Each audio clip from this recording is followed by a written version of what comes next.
ओम शांति। 30/1/2025।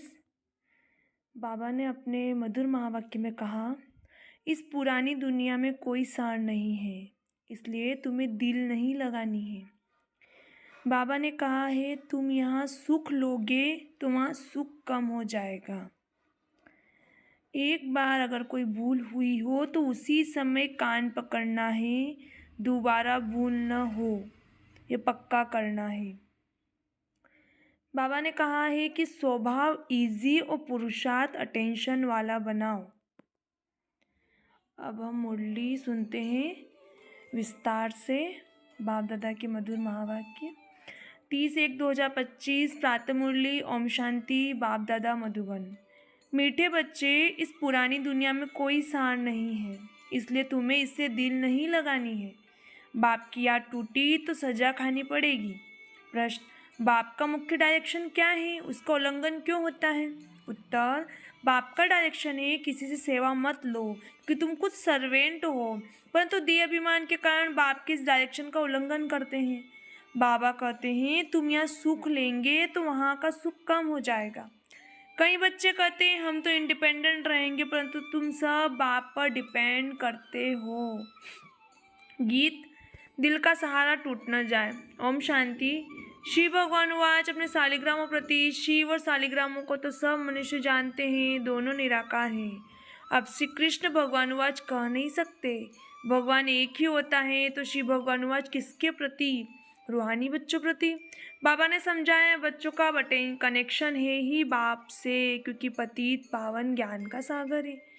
स्वर्ग का वर्षा देने वाला तो शिव बाबा ही ठहरा, याद भी उनको करना है। ब्रह्मा है उनका भाग्यशाली रथ, रथ द्वारा ही बाप वर्षा देते हैं। ब्रह्मा वर्षा देने वाला नहीं है, वह तो लेने वाला है। तो बच्चों को अपने को आत्मा समझ बाप को याद करना है। मिसला समझो, रथ को कोई तकलीफ होती है, वह कारणे अकारणे बच्चों को मूल्य नहीं मिलती है, तो बच्चों का सारा टेंशन जाता है शिव बाबा तरफ। वह तो कभी बीमार पड़ नहीं सकते। बच्चों को इतना ज्ञान मिला है, वह भी समझा सकते हैं। प्रदर्शनी में बच्चे कितना समझाते हैं, ज्ञान तो बच्चों में है ना। हर एक की बुद्धि में चित्रों का ज्ञान भरा हुआ है, बच्चों को कोई अटक नहीं रह सकती। समझो पोस्ट का आना जाना बंद हो जाता है, स्ट्राइक हो जाती है, फिर क्या करेंगे? ज्ञान तो बच्चों में है।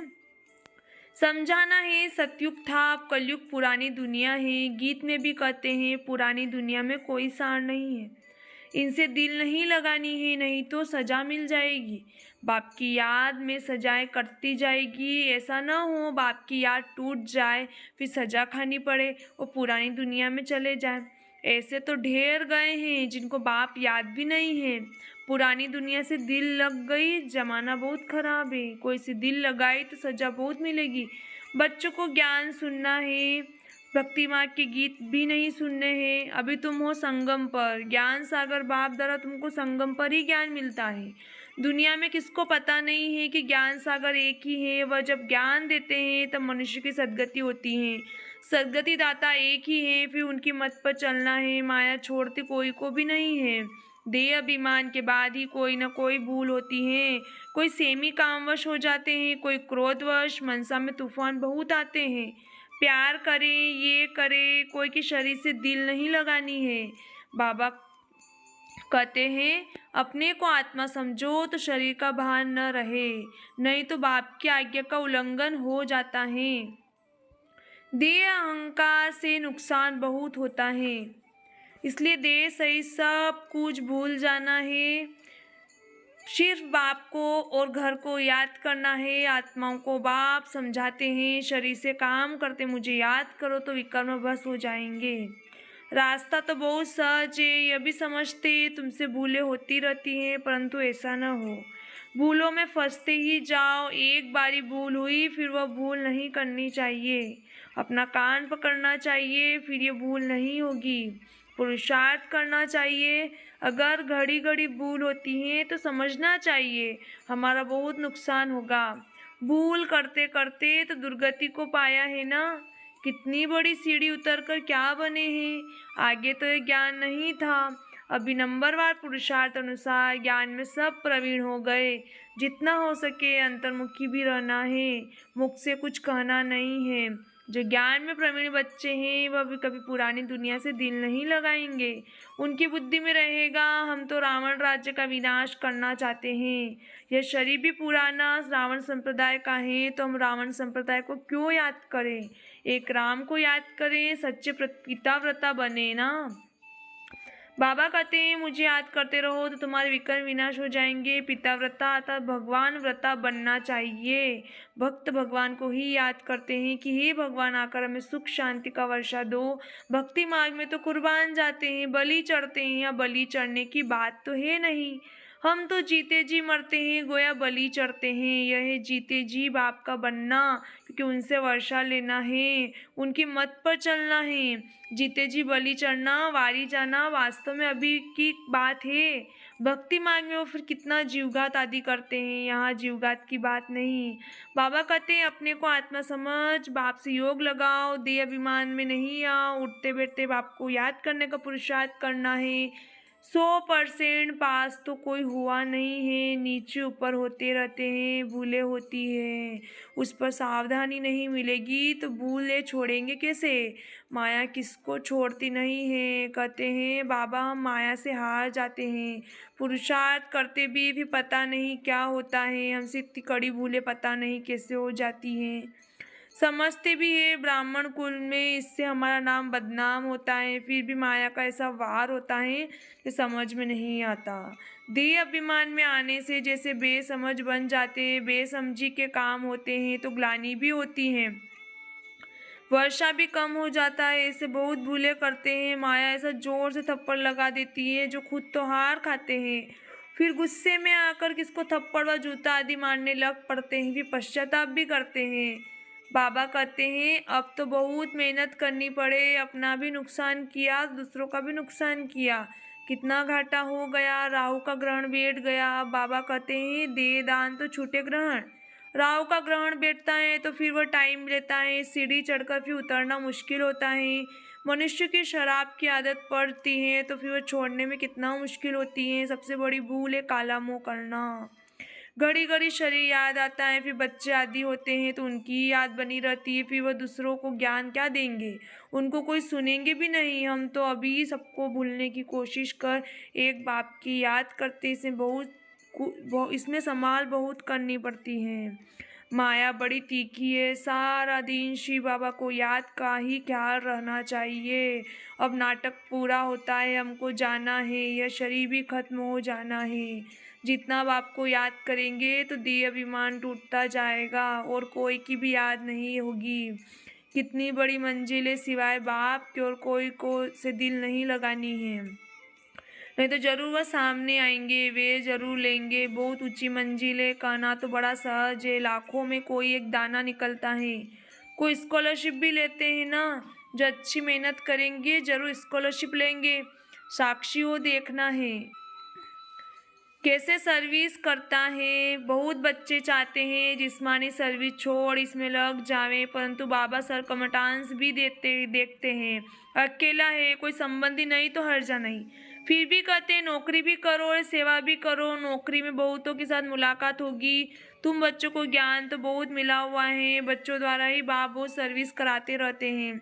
कोई में प्रवेश कर सर्विस करते हैं, सर्विस तो करनी ही है। जिनके माथे मामला वो कैसे नींद करे। शिव बाबा तो है ही जागती जोत। बाबा कहते हैं मैं तो दिन रात सर्विस करता हूँ, थकता शरीर है, फिर आत्मा भी क्या करे, शरीर काम नहीं देता।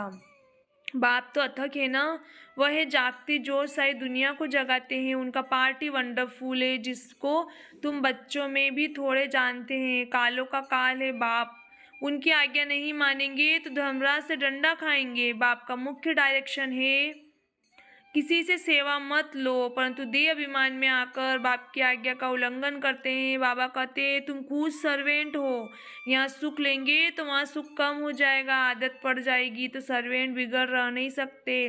कई कहते हैं हम तो इंडिपेंडेंट रहेंगे, परंतु बाबा कहते हैं डिपेंड रहना अच्छा है। तुम सब पर बाप पर डिपेंड करते हो, इंडिपेंडेंट बनने से गिर पड़ते हैं। तुम सब डिपेंड करते हो शिव बाबा पर, सारी दुनिया डिपेंड करती है, तब तो कहते हैं पतित पावन आओ, उनसे ही सुख शांति मिलती है, परंतु समझते नहीं है। भक्ति माँ का समय भी पास करना है। जब रात पूरी होती तब बाप कहते हैं आते हैं, 1 सेकंड का भी फर्क नहीं पड़ सकता। बाबा कहते हैं मैं इस ड्रामा को जानने वाला हूँ। ड्रामा के आदि मध्य अंत को कोई भी नहीं जानते। सतयुग से लेकर यह ज्ञान प्राय लोप होता है। अभी तुम रचिता रचना के आदि मध्य अंत को जानते हो, इसको ही ज्ञान कहा जाता है। बाकी सब है भक्ति। बाप को नॉलेजफुल कहते हैं, हमको नॉलेज मिल रही है। बच्चों को नशा भी अच्छा होना चाहिए, परंतु यह भी समझते हैं कि राजधानी स्थापन होती है। कोई तो प्रजा में भी साधारण नौकर चाकर बनते हैं। जरा भी ज्ञान समझ में नहीं आता। वंडर है ना, ज्ञान तो बड़ा सहज है। 84 जन्म का चक्र अब पूरा हुआ, अब जाना है अपने घर। हम ड्रामा के मुख्य एक्टर्स हैं, सारे ड्रामा को जान गए हैं। सारे ड्रामा में हीरो हीरोइन एक्टर हम हैं। कितना सहज है, पर तकदीर में नहीं तो तदबीर भी क्या करे। पढ़ाई में ऐसा होता है, कोई नापास हो जाते। कितना बड़ा स्कूल है। राजधानी स्थापन होती है। जब जितना जो पढ़ेंगे बच्चे जान सकते हैं हम क्या पद पाएंगे। ढेर के ढेर है, ये सब वारिस तो नहीं बनेंगे। पवित्र बनना बड़ा मुश्किल है। बाप कितना सहज समझाते हैं। अब नाटक पूरा हुआ। बाप की याद से ही सतोप्रधान बनेंगे। सतोप्रधान दुनिया का मालिक बनना है। जितना हो सके याद में रहना है, परंतु तकदीर में नहीं तो फिर बाप के बदले और को याद करते। दिल लगाने से फिर रोना भी बहुत पड़ता है। बाबा कहते हैं इस पुरानी दुनिया से दिल नहीं लगानी है, यह तो खत्म होनी है। यह और कोई को पता नहीं है। वह तो समझते हैं कलयुग अभी बहुत समय चलना है। घोर नींद में सोए पड़े हैं। तुम्हारी प्रदर्शनी प्रजा बनाने के लिए विहंग माँ की सर्विस का साधन है। राजा रानी भी कोई निकल पड़ेगा।